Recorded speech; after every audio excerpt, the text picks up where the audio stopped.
What is up, and welcome back to another episode of the Relationship School's Smart Couple Podcast. I'm your host, Jayson Gaddis, and this is episode number 154. Grateful to have your ears and hearts with me today.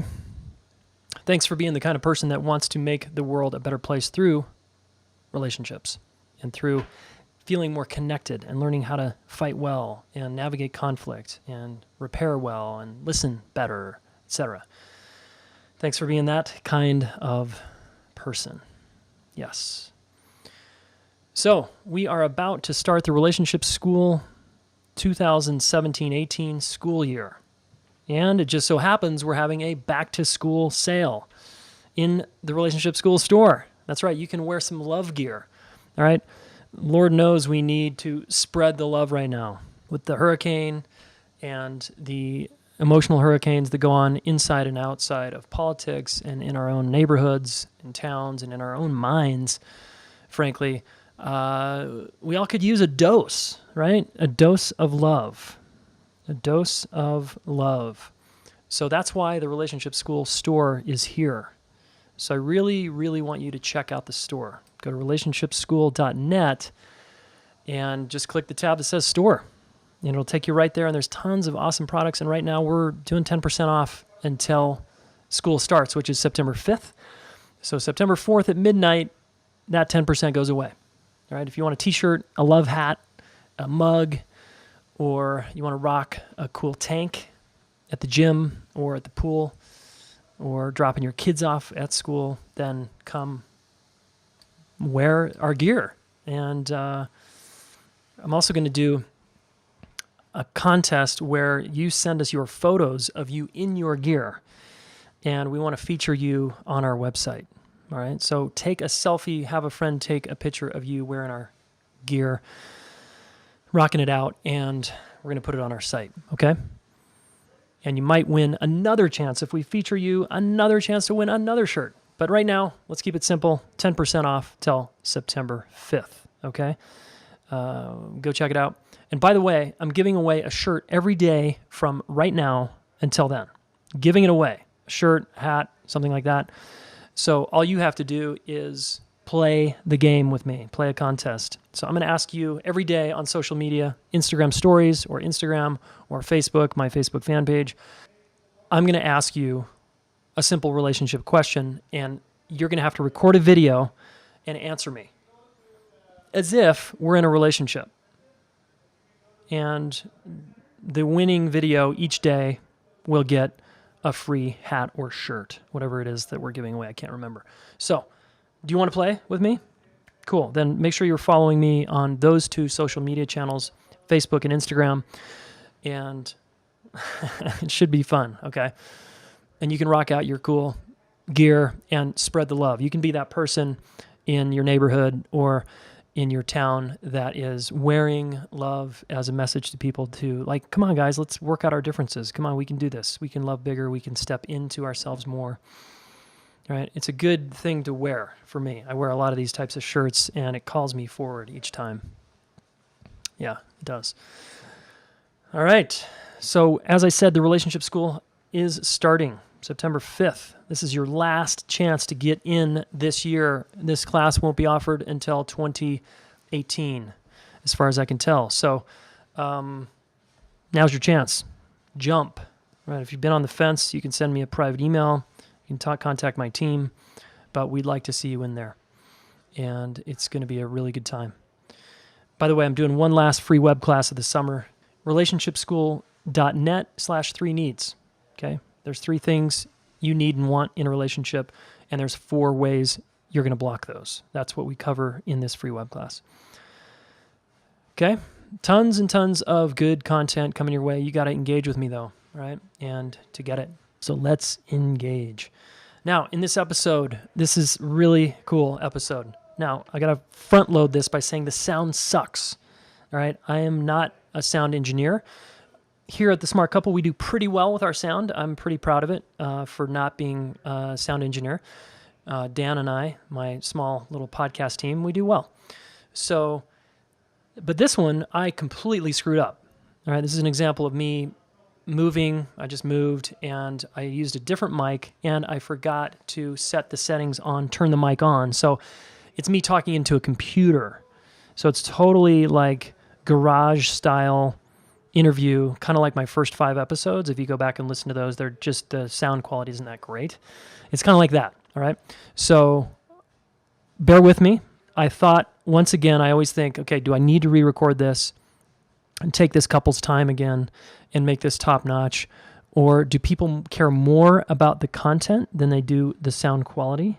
So I'm taking that gamble with you right here. And I'm saying you probably care more about hearing from a couple right now than waiting another month where the sound is better. All right.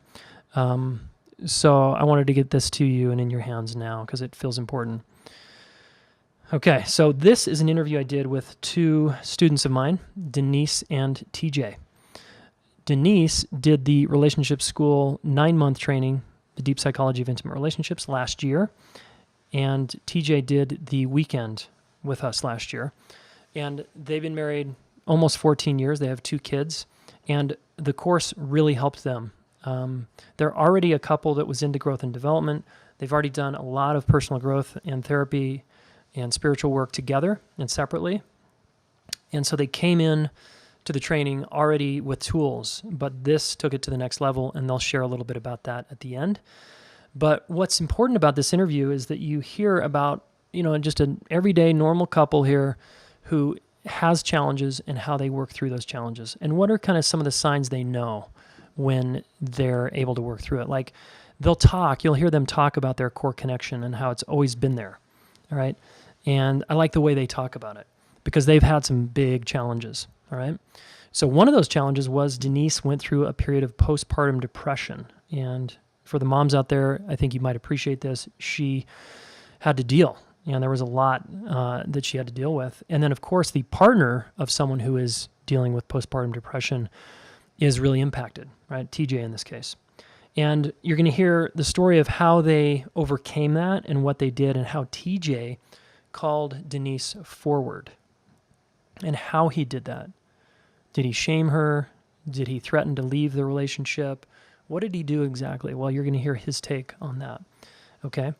They've also used some alternative healing methods that have helped them tremendously. You might be curious about that part. Like, well, what's an alternative approach? Well, this is good stuff here, and stuff I've experimented with as well. So they talk about, the skills. When you learn a relationship skill from a therapist or here at the relationship school, it takes some practice to have it become second nature. And, these guys talk about how that is for them. Fall down, you get back up. As TJ says, you fall in this pit of despair and you feel like it's never going to work, and then you somehow come back, right? So I think you're going to like the warriorship that these 2 demonstrate in their partnership after 14 years of being together, okay? All right, guys. And these guys live in Wisconsin, and Denise is helping us bring our first year of curriculum into a school in Wisconsin if all goes well. So some exciting stuff happening with the school. Denise is a part of that. And she's living inside of a marriage that does the work. Okay? Doesn't mean everything's perfect. Doesn't mean they're just great all the time. Excuse me. No, it means they're doing the work, and they go up and down, and they stay in it, and their life is enhanced and is better for it. And their kids are better for it. So check this out. You're going to like this, and stay tuned to the end, as always, for your action step. Okay, welcome to the show, Denise and TJ Semanchin. Thanks, Jayson. It's great to be here. Yeah, thanks for making some time, guys. So a little just background for the listener. You guys came out to the relationship school in 2016 together as a couple. Is that right? We did. Yeah, we were there for the launch weekend of the 9-month course. Yeah, and then Denise, you did the 9-month course, and TJ, you did just the weekend. Is that right? That's right. Yep. All right, cool. Just for the listener, if you're listening. Okay. Now, context, I wanted to check in with these guys because from time to time I hear about your relationship. I'm more in contact with you, Denise, given that you're continuing on in the school. But I'm always intrigued when a couple improves their relationship through what they're learning in the school. And I thought I'd ask you guys if that was true, and if so, how, like what has been helpful. But so we'll get into that in a minute. But backstory, give us a little bit about how you two met, how long you've been together, kids, no kids, that kind of thing. Sure. Do you want me to start? Sure. So we will celebrate our 14th wedding anniversary in about a month. Nice. And yeah, we have a couple kids, boy and girl, ages 10 and 7. And we met at a farm. I don't know how long ago, 16 years ago? 17 years ago. And what do I want to say about that? I mean, we knew there was something worth exploring, and we've been together for a long enough time to have, we've been through challenges, we've been through high points, and but yeah, there's something about something I recognized when I first saw TJ, and I don't even know how to even say it in words, but there's a recognition there of there's some work that the two of us have to do. Mm-hmm. Yeah, that's nice. That's how some people definitely talk about it when they meet someone they're going to be with for a long time, right? It's like, there's something we got to work out here. Or absolutely. Be together or whatever it is. Yep. Yeah. Okay. And was there one of you leading the charge on making sure this relationship was going to happen? So I met him and fell in love with him instantly and couldn't sleep. And the next morning he came over to the home where I was staying. I was visiting friends and I was flipping pancakes, and he came and introduced himself to me again. And I was like, oh, he didn't really notice me last night. Nice. Yeah. So he was a little slower. Okay, but he came back the next day. What are you talking about? That's not that slow. And later that day, I weaseled my way into her car to get a ride back. We were visiting two different friends on their farms in western Minnesota, and we were both living in Minneapolis at the time. And I weaseled my way into her car to get a ride back to the Twin Cities. And that's when just that whole weekend, but that car ride home is when we started to really see there was going to be some next steps. How did you guys? We were older. We were already in almost 30 or close to 30 when we met. We'd been through some long-term relationships already. And so maybe that's why that when that recognition was there, we were both just ready to, we were done dating in a casual way. Yeah. What made this person different? What was so compelling there in the beginning that you guys knew on that road trip or whatever? Like, what started happening that had you deepen into that knowing?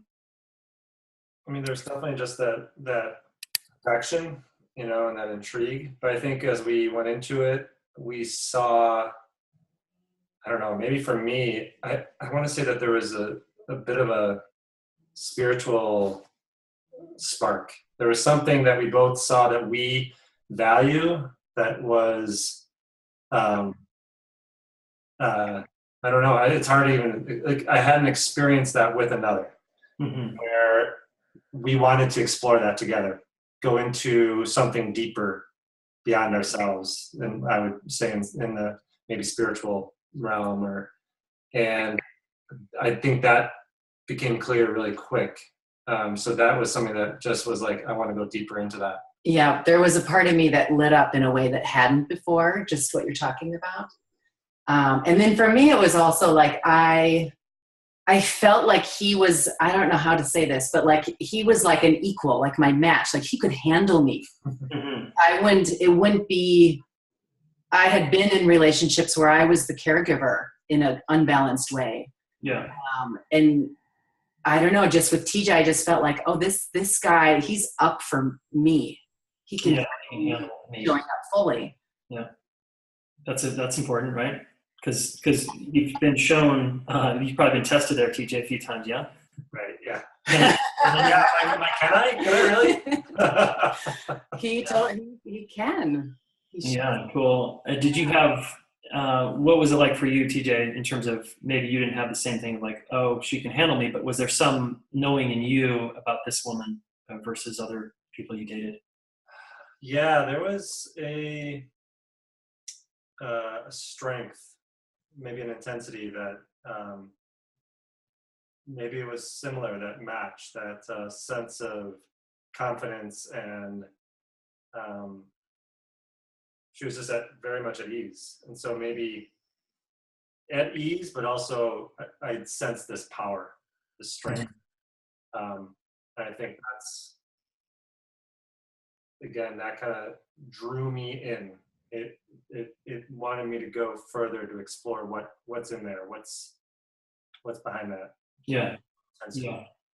Cool. And so let me, we'll just kind of fast forward the relationship a bit. So I'm assuming how soon after you guys met did you get married?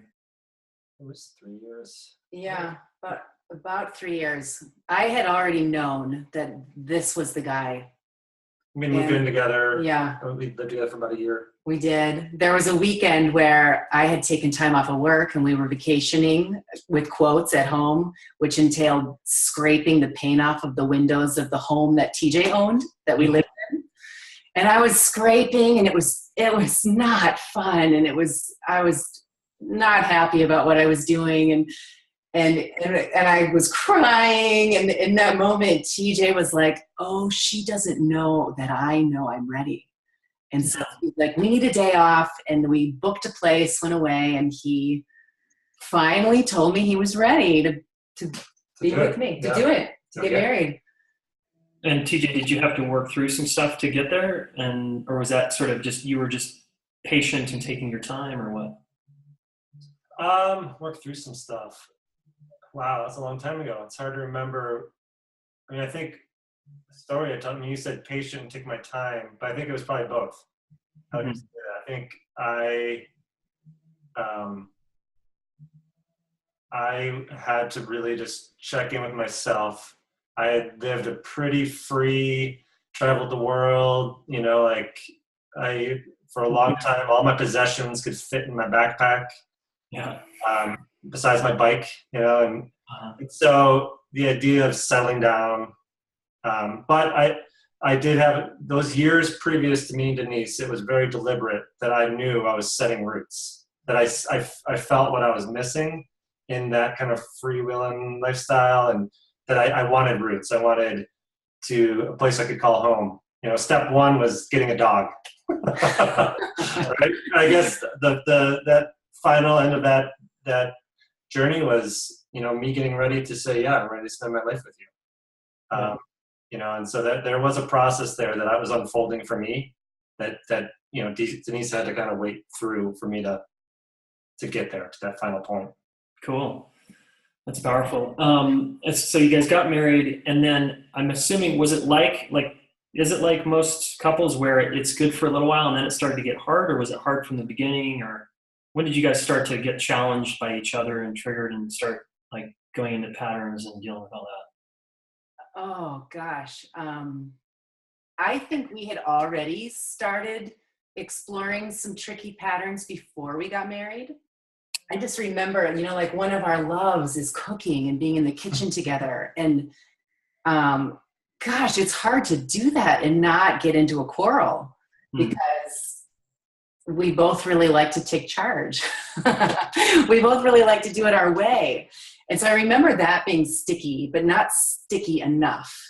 And that maybe started after living together for a few months. Yeah, I think we inherited some issues around, like Denise said, she moved into my house. And I wanted to share the responsibilities but the reality was it started as my house. It was hard for Denise to come in as a complete partner. Mm-hmm. So we had these dynamics of my word had more weight. Yeah, that was the truth. My house versus our house. I remember there was a weekend he went away and he had been telling me, no, it's your house too. It's your house too. But still, everything I'd hang on the wall, I'd say, is this okay here? And he would still invest in the answer. Oh, let me think about that. Yeah, put a nail there. And so that subtlety of me asking for permission, him investing and making the decision, it was just this underriding current of something we still deal with at times, which is the superiority thing where I feel like he feels superior to me. And there was a weekend where he was gone, and I went and bought blue paint and painted the bathroom in this like very active like will of like, this is my blue and my decision. And yeah, so I mean, there's not a whole lot more to say there, but it was a way that we came together, and it has been a big part of something we both had to work through and continue to work through. Yeah, I think that wrecking, I think essentially those dynamics, there was deeper issues at play there. Yeah. That have continued to play out, and we've become more aware of what those deeper internal issues are. Yeah. But I think I look back on it, it wasn't the fact that it was the house in that situation, but it could have been something else. Right. Sure. Yeah. Yeah, and this is really common, by the way, for couples, is they're, sharing space, sharing the kitchen, sharing the house. If it's my house, if I bought it, these are, all very normal, everyday challenges. Mm-hmm. When did it get challenging enough, or you were good, but you wanted to go to great? Like, what point did you guys decide that the relationship school was something that you wanted to do, where you were like, no, we need to learn, because clearly there's something we have to learn here? Like, I want to just understand, like, what had you invest in either therapy, coaching, a workshop? Like, what happened, or what was going on that had you guys do that? So one part of our story and my story is that when I became a mother almost 11 years ago, I had pretty intense postpartum depression and didn't know it at the time. I would say, maybe a year and a half, 2 years went by where I was just in this headspace of really hating my husband, hating my life, feeling like this was not how I thought I would be as a mother, and having judgment around that. And just really in this dark place that I wasn't speaking to anyone about. And TJ was my verbal punching bag. And so, and it was hard. Oh my gosh, it was really hard where we made it through. And this is a big story. I'm just trying to not unwrap it too much, right? Just for the sake of time. But we made it through because I was able to look at him and see in his eyes that he saw something else. That it wasn't just this. And so he could handle you, kind of, right? Yeah, exactly. Exactly. And so, that happened. Our daughter was born, and that didn't happen, but there's still residual stuff we're working through around that time, even though it was 10 years ago. Yeah. And, let's see, about a year and a half ago, maybe, I remember a night where we had gotten into conflict. We'd had a big fight. And what our typical pattern is that we both we grew up in homes where people fought and they got back together, and our parents are still married, and we're not afraid of raised voices. And so things start often intense in conflict. And then TJ tends to ground out faster than I do. And he's ready to start talking it through and processing. And my nervous system is still really jacked, and I shut down. And it's at night because the kids are asleep. That's the only time to talk. And I start panicking about losing sleep, which is related to postpartum for me. Mm-hmm. And so there was a night where I had shut down, and I couldn't do it anymore. And I was upstairs by myself, and you came up, and you had said this to me before, but not as directly as this night, where you basically said, you didn't use the word ultimatum, but you said to me, I can't, enough is enough. I can't do this anymore. I don't care what it takes, but you have to figure out another way to show up, to move through conflict in a way that works, where we're not just, conflict happens, we have this big fight, we don't ever resolve. A few days tension go by, and then what would always happen is we'd be like, well, what are we doing? We love each other, because there is this super strong core that has never had us pack a bag. We're committed to staying together, and that's what would just keep bringing us back together. But no resolution was happening. Uh-huh. And so when that happened a few months before, Jayson, you said, I'm doing this school. And we had been listening to your podcast from the very beginning. And I remember when I heard you make that announcement, I just felt nervous in my belly and excitement and like, oh my God, this is what I have to do. And, TJ had all his ideas about what maybe I could be doing. And every idea he had, I would be like resistant to, because it didn't feel like it was coming from inside of myself. It's something that was truly mine that I wanted to step into. And yeah, that's why I signed up for the course. Wow. So if I want to get your take, TJ, too. When I hear that, I almost hear the way it went down for you is your behavior was such that, whether it was the shutting down or the raising your voice or something, was such that your partner, TJ, was like calling you out and saying, hey, you got to work on that. He wasn't saying, I got to work on my thing. He was saying, you got to deal with yourself. Is that right? Yeah.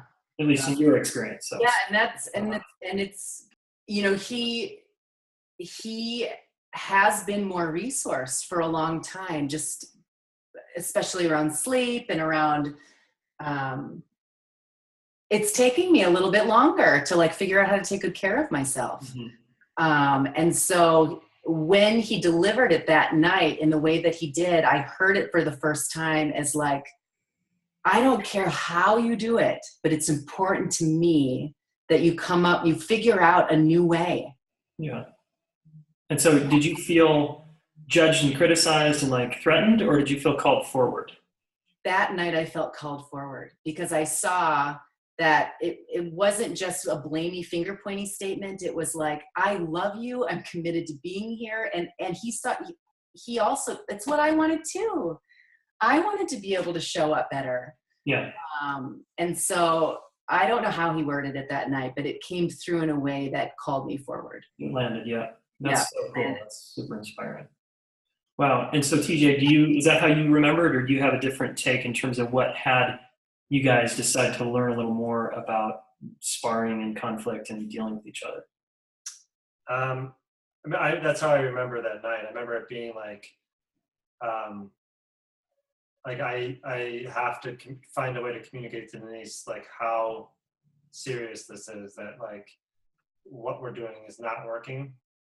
I want to do my part, and I need to hear from her. I need some sign, not that she has to get perfect tomorrow, just something showing me that we are both moving forward.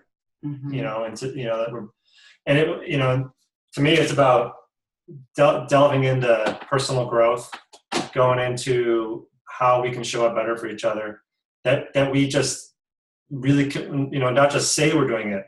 What is our plan? What show me something that is giving me hope that there's a brighter future. Yeah. Right? And so and I remember that moment of like, this has to like come out now. And like, and I think I did too, though, say, I know I'm going to commit to this too. I'm not just saying you're broken and you got to fix yourself. This is broken. I need to show up and fix, do what I got to do. And Denise, for me to do that and to keep doing it, I got to see that, that the effort's happening on the other side. Yeah. And he delivered it in a way that was soft and loving. Mm-hmm. Probably got pretty vulnerable there Mm-hmm. Yeah, that's powerful, because I'm guessing she felt your heart, right? That the sincerity of your like, hey, let's do this. Come on, we got to fix this one. I'm guessing, Denise, you felt him in a way. I did. Careful, threatening pressure for an answer right in that moment. Yeah. It was just a need spoken. Yeah. Maybe a fear, like, hey, if we can't do this, we're going to lose everything that we want. Yeah.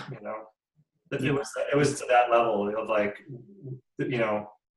we might sabotage our relationship. We might break up the family, the whole thing, right? Yeah.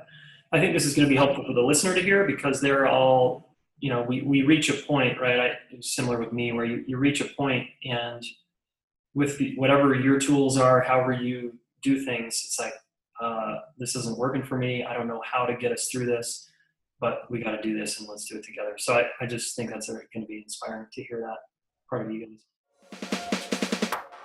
Here's a quick plug from our sponsor, the Relationship School. We are about to start, folks, and it's your last chance to get in. Check out what a couple of my students said and check out what my wife and kids say briefly. Jayson, I can't thank you enough for all of the amazing teaching and the way that you've shown up for us this year. I am integrating everything and just enjoying living it.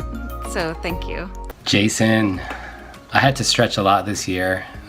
Thanks to your mentorship, I was able to actually do so with more skill than ever and invite more healing. So thank you. Hi, Jayson. We love you. And Bay does too. And so does our cat. And we just want to say congratulations on finishing your first full year of the Relationship School. We're just so proud of you, and we know how hard you work and how much this means to you, and we know what you're setting out to accomplish in your life, and we are totally behind you. And we just adore you. And thanks for just teaching us and the world about relationship, because we were just talking about how valuable that is in our lives. That we're learning how to do that, and the kids are learning, and just how empowering that is. Anything else, guys? Not really. Okay. We love you. Mwah, mwah. All right, if you want the kind of warm fuzzies in your family and the kind of results that my students there got, then come hang out with us. relationshipschool.net/DPIR to get access to the 9-month training, okay? We start very, very soon. The ship is leaving the shore. And I just want to thank all my students, Melina, and everyone else who contributed to putting that video together. If you want to see the full video, I'll put that on my site soon. It's so heartwarming and incredible.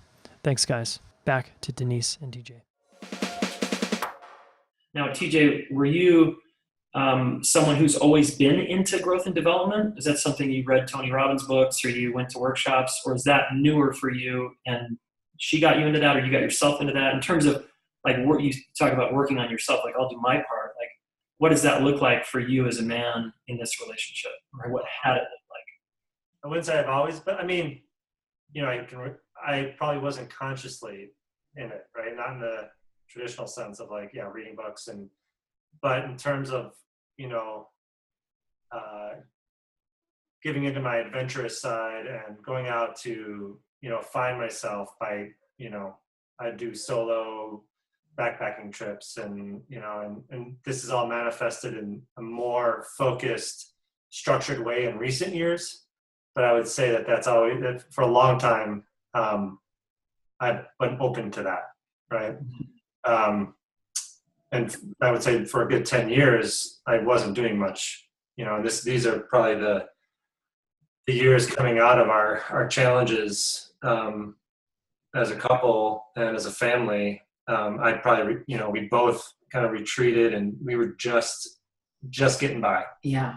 You know, and so I would say in recent years, I've kind of returned to my roots of wanting to be a fuller person and exploring, you know, in my current state of being a husband, a father, a business owner, community member, like how do I best show up in those roles? And, you know, to me, it's about, again, coming back to personal growth. So, and I would say through our parenting challenges and our relationship challenges, those are probably what have called me forth the most in recent years to show up, to really commit, you know, to my own personal growth to benefit my family. Yeah. Wow. You know, so it's been more focused, more deliberate in recent years, for sure. Yeah. And it sounds like there's always been a thread of that in you, like the adventurer, the explorer, wanting to understand yourself and things better and want to, you know, explore life. Yeah. Yeah. Cool. And what about you, Denise? Is the growth thing something that's newer for you, or is that who you are? Or is that, You know, similar to TJ, when I was younger, I here's what's new for me is the value around relationship. In my younger days, and even somewhat coming from my childhood, I was this kind of person that I felt I had this story that I didn't really need anyone else. Mm-hmm. That I just needed myself. And so I did the Peace Corps. I did all kinds of different ways of self-expression that weren't, it wasn't about relationship. And so that part's new for me. I do remember coming back from serving in the Peace Corps, and I thought that I would come back with like, oh, I did this thing, I did A, B, and C, and I'd feel so great about these achievements. And that was part, but what was huge was I lived in a place where every home had multi-generations, and it was just given that people had each other's back and cared for each other. And this was in my 20s, and I was like, I'm seeing something that makes a lot of sense to me. That I want to be in a state when I'm older where, what if my parents do need a place to be, that I could be in a state where maybe our home is the option. That's going to require a certain amount of skills around navigating relationship, right? Yeah. And so, yeah, so through, but parenting was the absolute biggest thing that's called us forward, because it's absolutely not an option for me to slide by and to watch our children suffer as a result if I'm not fully able to step up and hold them. Yeah. I think when sharing a process coming out of postpartum, like for me, can I speak to it a little bit? For Denise, there was a lot of resistance to getting help. When, to me, as her partner, in those times, she was in dire need of help. And I wasn't the one to give it to her, right? Like I would, if I tried to go in there and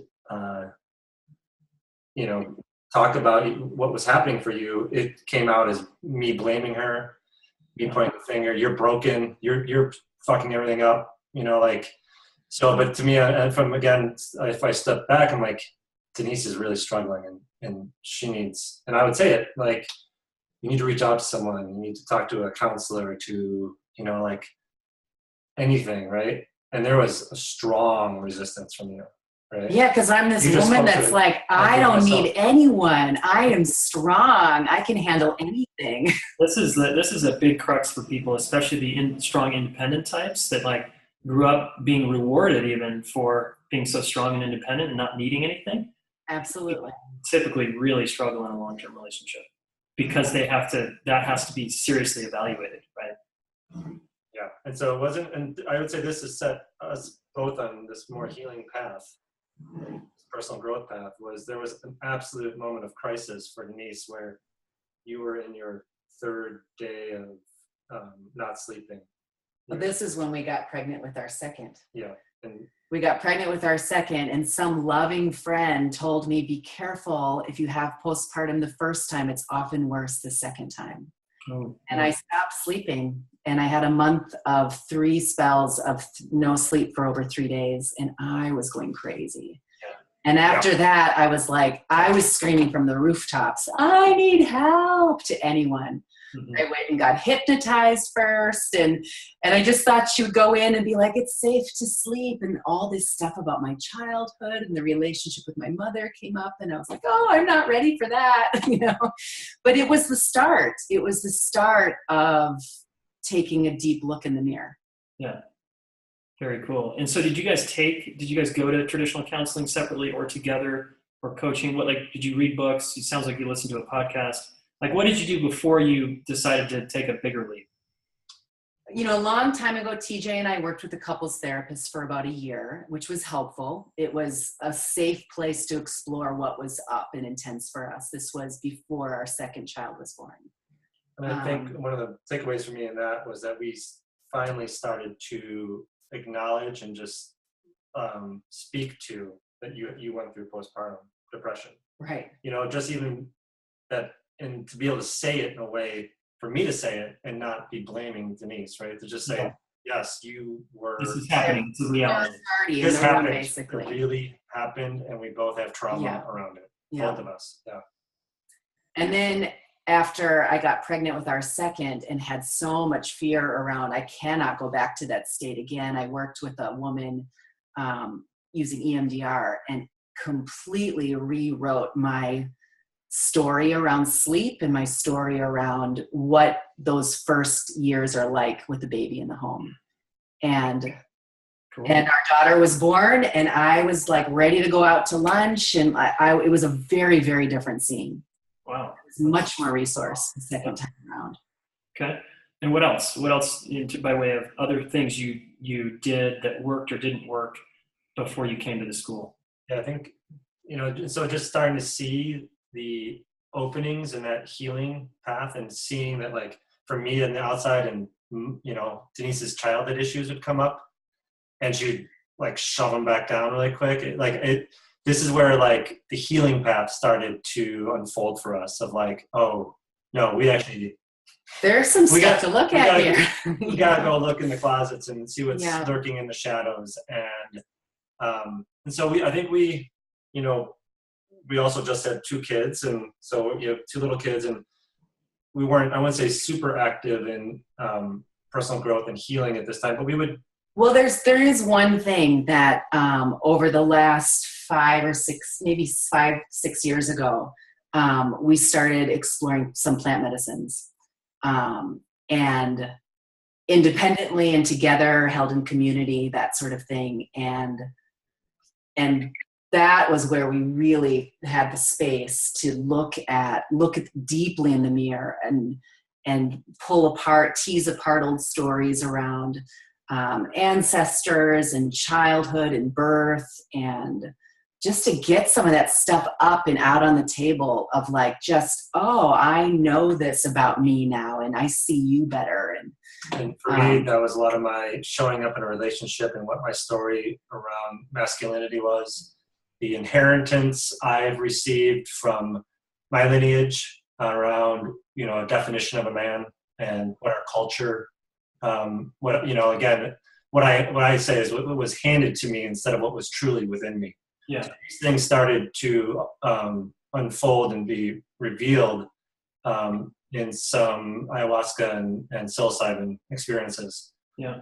And those were related to early years in my early 20s when I had some really profound experiences that are really at the foundation of my spirituality, of openings, again, with those 2 medicines, one in ayahuasca in Peru about 20 years ago, and experimenting with psilocybin in college and post-college.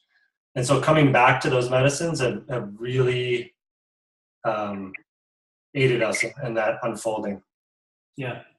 Yeah. That can be so powerful. And obviously we're saying they were done in probably a ceremonial way or with guides and, very, very safe, facilitated, guided experiences. So we're big proponents on if folks are going to explore those medicines, to do it in a way it's held in an extremely safe container. And one of our most profound experiences is TJ and I, as a couple, worked with someone, a therapist, a psychotherapist, using MDMA. We had 2 sessions, and I cannot even describe how incredibly helpful that was. I mean, a 6-hour session, we both said things we may have never said in our lifetime. And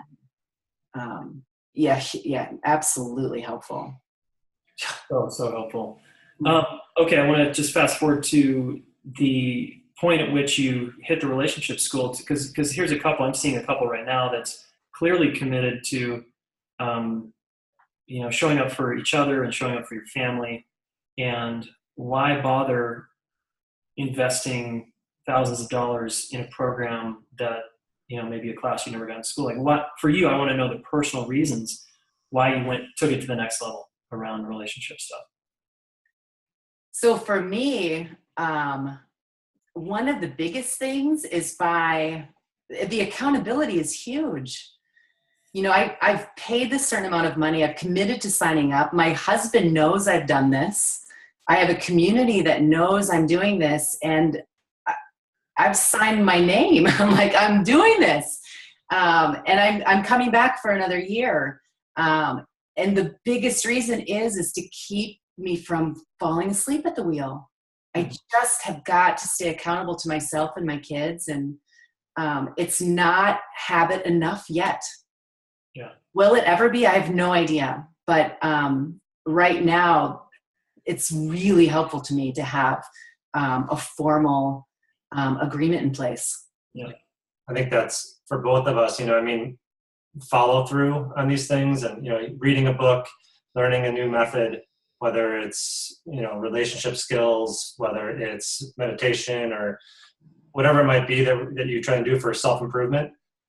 It's so clear to me, and not that I'm exercising this perfectly, but is practice. Yeah. Is to keep coming back and do it again and do it again and do it again.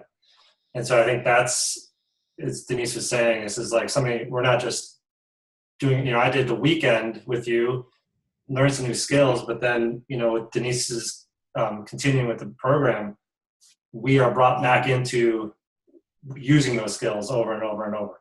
Yeah. And forgetting to use them, seeing what happens when we don't.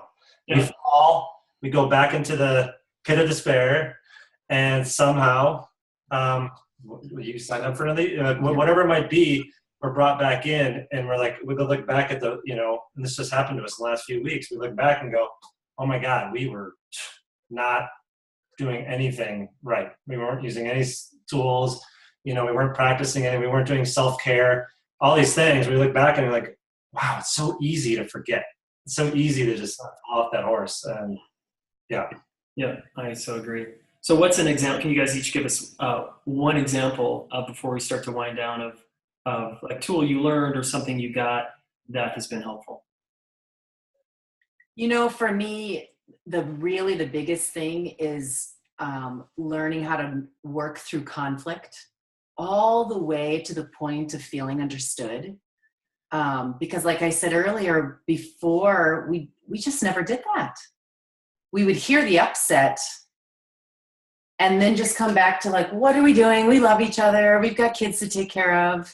Mm-hmm. And now you've given me the tools to like swallow, breathe, lean in, really try and get what TJ's what he's experiencing, have him understand what I'm experiencing. And it is not easy at all. It feels like I'm like crawling through the mud sometimes. And eventually we get to this space where I come out and go, oh, I feel more like Denise. I know myself more. I like myself more. I see my husband more clearly. And I'm just smiling right now, just saying all of that, because it's been a huge, huge, huge change. Yeah. It's possible that this core love that we have would have been enough to just hold us together for the rest of time. But what would there be? There would be struggle. There would be just this state of not really understanding who I am and how I meant to show up. Mm-hmm. And what I'm finding is through relationship and especially through navigating conflict and getting to resolution, I am learning a lot about myself. And yeah, it's huge. Yeah, cool. Thank you. TJ, what about you? Yeah, I think this might be related, but to give a specific example, I don't know how recently it was, but I think I finally saw the genius, the power of getting your partner's world. And this is maybe like when you asked us to come on today, this is like the point of reflection for me. It was like, this is what I want to share, that like how incredibly hard and challenging it is at times. You're coming into a point of conflict, you're trying to get out of it. But for me, this is my experience. I'm charged. I'm trying to get my point across. I'm wanting to be heard. I'm wanting for her to hear me and get it. you know? And she's on the other end, they're saying like, no, you're going to hear me. And you're, you know, for me then to say, okay, I'm going to do it. I'm going to frickin' get her world, right? Something clicks. I'm going to just do this. And the first steps are clumsy. It's mechanical. I'm totally emotionally not invested in really getting her world. I've like mentally said I'm going to do it. Yeah. But I recognize, I'm like, I give it a try. I see her response. She's like, okay, she sees that maybe I'm trying, but she gets that I'm not really in it. I'm like, okay, I got to drop into this further. I can feel him in his head still. Yeah. He's like, oh, you're just using Jayson's tool. Yeah, okay, cool. You know, might even piss her off a little bit more at first. But I'm like, no, I'm doing this. Okay, I'm doing it. I'm going in. And I've recognized what it takes to do that is to absolutely, unconditionally, completely drop my own agenda, to just drop my story and to start really looking at her. And it's challenging. I mean, I usually don't do it, right? It's so hard that I fail, and you know, but the times that I have broken through, where I've been able to just really just, okay, I'm 100% in with Denise right now. I'm going to get it, and I'm not going to stop until I know. As soon as I know I got it, then she is going to see that, and she'll know that she's been heard, right? Yeah. And through that process, in reality, it's a gift to myself. I have now dropped my story. I'm no longer, you know, being selfish. I'm no longer agitated. I'm no longer, you know, whatever. I'm just like going into Denise's experience. And as I can go deeper into it, whatever we were just arguing about starts to fold away. Mm-hmm. And there's a deeper core, a deeper experience that Denise has that I can maybe connect with.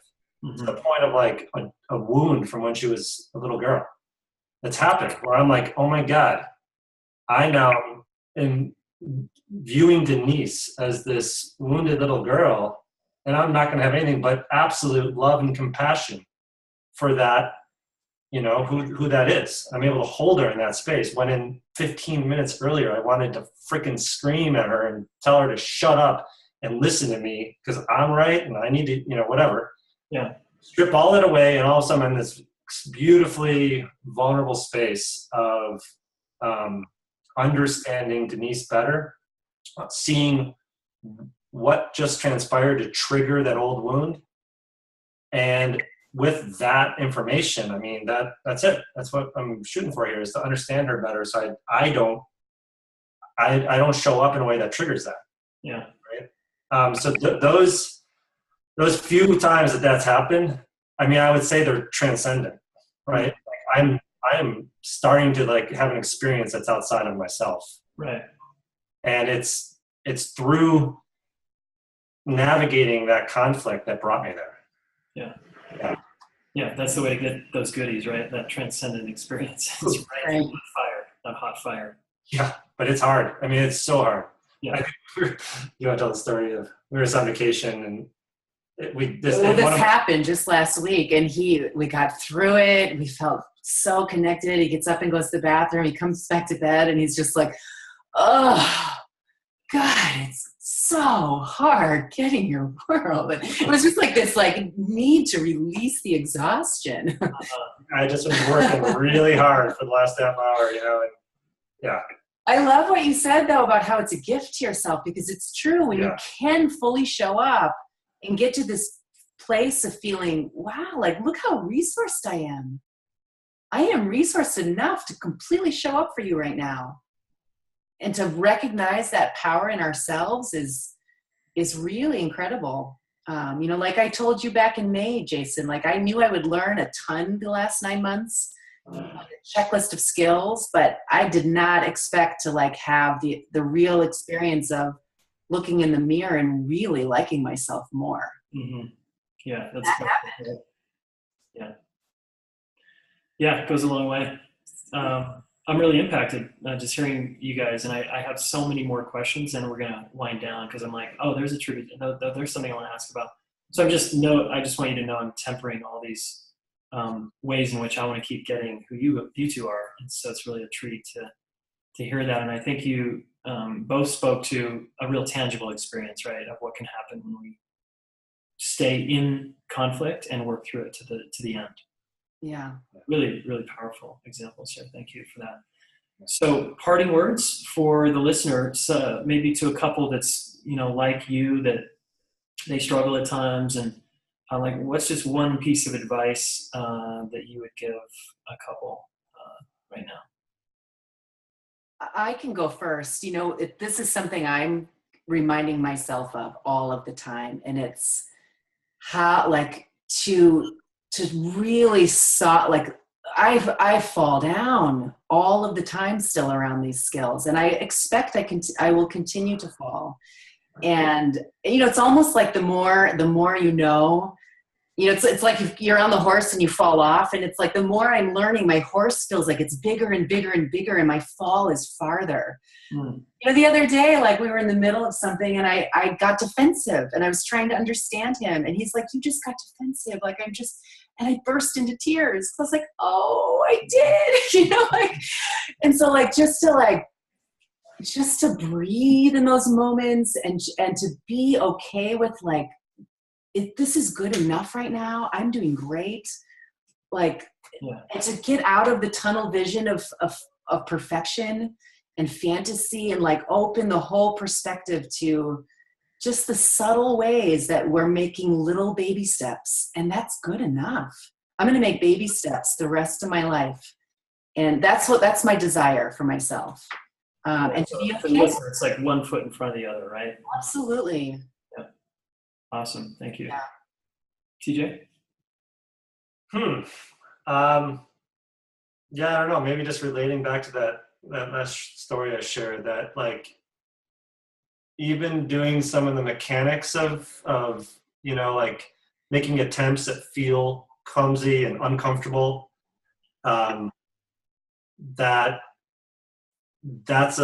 it's just opening the door, and if you can get to a place of full surrender, like, what's on the other side is, like, unimaginable. It's the potential there is just, and that's just a lesson I've had in life in the last couple of years, of absolute surrender and going into that unknown, and opening to that, poof, like, the gifts and the rewards on the other side they're endless. So yeah, cool. Nice. Thanks, guys. It's been real fun hanging out here with you too. I appreciate all that you've been through to just share with us your story, and it's going to serve a lot of people. Yeah. Jayson, thank you so much. Yeah, it's been great. Cool. Okay, despite the sound, that was an awesome and inspiring story and interview with a couple, yeah? So psyched on Denise and TJ sharing their vulnerable, heartwarming, challenging ride as a couple. It's, to me, I want to do more of these types of interviews. And if you feel like you would be a good candidate for this, then you can reach out to us and we can have a short conversation and see. I'm always looking for couples that can inspire other couples, right? Now, here's your action step. One of the things there's a number of things that stood out to me in this interview. Number one, Denise's willingness to receive being called forward by her husband. Number two, her husband calling her forward in a way that obviously worked, right? Somehow he got through to her. And then their willingness to sign up and invest a lot of money and resources to make their relationship awesome. And then finally, this core thread they talked about, that Denise at the end there was like, hey, we probably could have stayed married with that core sort of love, but I don't know that it would have been the kind of relationship that was, inspiring or whatever. So I want to challenge you to get honest with yourself and your partner. Okay, if you're partnered, this is the action step. Just say, especially if you've been together quite a while, just look each other in the eye and say, honey, do we have that core love that will keep us together? Do you feel that? Do you feel like, no matter what goes down, we got this, even though we're not that connected, even though we fight a lot, even though we distance a lot, even though we're not having sex, or whatever your even though is. Do you have that core thread that they talked about? Because that's an important takeaway there. Not every couple has that, or if they do, they're not aware of it. So that definitely is essential to get through hard times. Having some kind of foundational, we're going to get through this. So just have a conversation, an open conversation, because I think that would take you to a really rich place. Even if it was a no, we don't have that. Well, what does that mean? And how do we cultivate that? And do you even want that with me? And why not? It leads you into being honest. So much of this is just being honest with each other about where we're at and what's really going on. Okay? So no hiding. Just bring it out on the table. Talk about it openly. Okay? Nice. And if you're single, just think about your last relationship and was that there? I'm guessing not, but maybe it was, or you felt it and the other person did not. Obviously, it's got to be mutual, right? Okay. Now, lots of exciting stuff. Here's the very first contest question. Okay? You and I are in a relationship. And this is to win a free shirt. And I'm also going to be giving a free ticket to the Embracing Conflict weekend coming up. Free to me means you're going to pay a teeny bit, right? Free is not always, I don't want to have anyone come for free, okay? But I'm saying free because it's basically free. It's like $100 to come to the Embracing Conflict weekend. But this question is for our first shirt giveaway, right?